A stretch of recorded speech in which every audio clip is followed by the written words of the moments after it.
guys, it's your boy OG Spade, and today we doing something a little different. Today I'm going into PlayStation portables. Lately, I've been doing a lot of collecting on a lot of my systems, and one of the systems today that I'm going over that I've been doing a lot of recent collecting and research on is the PlayStation Portable. This one's mine right here. So first of all, like, subscribe, hit the bell for notifications.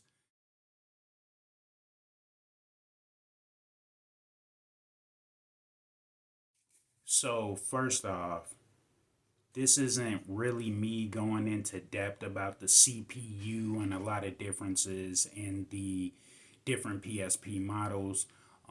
There's a lot of other YouTubers who go more in depth on those things, and I would advise you to look into it or even simply just Google whatever you're looking for as far if I don't cover it. But it's pretty much like a beginner's buying guide on everything. So, first of all, know your types of PSP. There's the PSP 1000, which was the first model release. There's the 2 and the 3000, which are very similar. There's also a PSP Go, which is kind of like a PS Vita. It's just like a digital thing. And they also had a PSP Street Edition, which was only released in PAL, like Europe, like territories. So we really didn't see that one. So the main PSPs you come across are the 1, 2, and 3000s. So for those ones, the PSP that I have today is the 3000. I've had this thing for a long time. A friend of mine let me borrow it, and it went from borrowing it to pretty much owning it. So sorry, it's upside down. So this one here is a 3000. So the main importance why I needed to know the difference between them because of this accessory right here.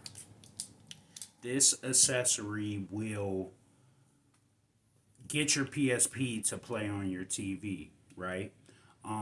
If you want to get it in a HDMI, I also have like a HDMI adapter, but this piece right here, which fits into the bottom of the PSP to send the signal to the TV, for most of these adapters, they only work for the PSP 2 and 3000. So that's really important to know when buying one if you're wanting to play it on TV, what pieces to look for and what to get. So that's enough about the PSP system itself. Now, going into the games, there are some games that are outrageously priced. I don't really own them. So if you really want to look into like super rare or higher priced games, like I said, there's a ton of other YouTubers who have things like that. And also you can easily Google that stuff. Just going into like some fun games that are more accessible, easier to get without a super hefty price tag, which still are regarded as classics. Now, when going into the UMDs, one thing you should look for, which is very important, is making sure that your UMD is clean. Sometimes they'll have scratches on them, like these aren't in the best condition, but they still work pretty well. You want to make sure they're clean. Sometimes the UMD cases are messed up. And there is an alternative case that is available. I've seen it on Amazon and things like that. It's like a clear UMD case. You can destroy this one, take it out of this one, and put it in the other case. And I hear that they work better and last longer than the original UMD cases, right? So another thing when buying these UMDs, a problem I came across on one of my titles is making sure that the UMD looks well in that this plastic part, the clear plastic part, is flush with the white plastic part. See how that's flush? And on this one, for example, it's not really flush. There's a gap right there. So when that happens, sometimes it stops the UMD from working because I bought this game, thought it didn't work. It was only because the UMD was being pushed up, the case was being pushed up against the actual disc, preventing it from spinning and loading on certain parts of the game. So what you want to do when that happens is take like a Q-tip or like some type of soft cloth, have a good grip on your UMD, try to push it into place from the back. That's what I did, and it started to become flush. Sometimes you may come across a game where this part isn't going to be flush no matter what you do, and that's one of those. That's when you would probably want to buy one of those cases, one of those clear UMD cases that are available online. So that's one thing when looking into the UMD games themselves. Me, I like to actually collect boxes and things like that too. So another thing you have to be careful of is this is an original box. This is not. Obviously, I knew this upon buying it. That's why the game was so cheap. But at the same time, I knew this upon buying it. But sometimes people don't know original box art and things like that. So keep your eye out. Make sure you have original box art.